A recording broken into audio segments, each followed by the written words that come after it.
අම්මනාවෙන් හම්බෙච්ච කෝප්පේ මේකි බින්දා. යකෝ බින්දන මේ කියලා දැනදැනව ඔතන තියන තරන්තට මොළ යන්නේ නැත හරකා. දැන් ඉතින් කමන්නේ කවදර විනාශ වෙලා යන දේවල්නේ. පොළවට පස්සෙන දේවල්නේ නිකන්. ඉල්ලමෙතින්ජන් ආතර පාරම් දෙලි අත්තරනි ගන්ඩෝ කෙලඟ මම්මා කියස් දෙකටම දැක්කා ඒක කොල්ලෙක් එක්කනවා. මේ අක්කේට සීටුවක් දානවා මල් පෝච්චියකට එන්න හොඳේ. හරි දැන් ඕක නවත්තන්න සාමකාමී වෙන්නකෝ ඔයගොල්ලෝ. අනේ අම්මේ මටත් ගැව්වනේ යකෝ. අයෝරි මා අම්මා මොනවද කරන්න තියෙන්නේ මං උදව් කරන්නද? නෑ මුකුත් කරන්න නෑ. ඔයා පැත්තකට වෙලා ඉන්න මට වැඩි කරන්න නැතුව. කීයක් කියලා මම වැඩ කරන්නද? අතපය කැඩෙනවනේ. හැමෝම ගේ ඇතුළට වෙලා බලන් ඉන්න මම මෙතන ඔක්කොම වැඩ කරන්න ඕන. යකඩ නෙවෙයිනේ.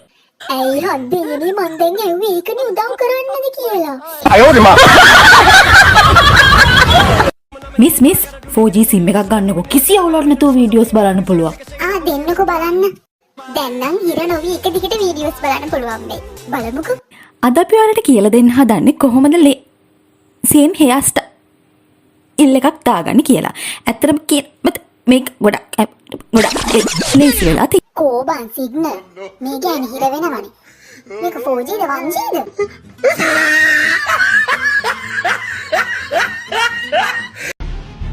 කෝල් එකක්වත් නෑ. ෂුවර් එකටම කාවරි සෙට් කරන් ඇති. මට හිතුණ ඔහොම වෙයි කියලා. අපරාධේ. මේවා මේ පෙර සසර කරපු කරුම අපි මේ විදියට ගෙවන්නේ. අයෝරි මා සතියකට දෙතුන් පාරක්වත් මාව හොදපන්කෝ. බලපන්කෝ මගේ හැටි පොඩ්ඩක්. අස් කරනවා නම් හරියට අස් කරපන් මාව එහිදී වද්දන්න එපා. මට රිදෙනවා. ඊයා බන් තාම ඉදුල් තියෙනවා මගේ හොදපන්කෝ හරියට.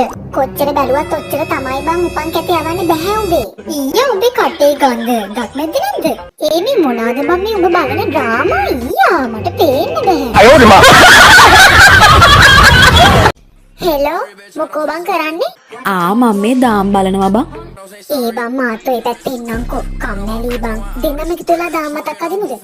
අයියෝ යකෝ ඒ දාමයක් නෙමෙයි බං. මං කිව්වේ මේ ටීවී කියන දාම් කතාව බලනවයි කියලා. අම්මට සිරි ඒ වගේ කතාවක් තියෙනවද බං මේ ලෝකේ? අයෝරි මා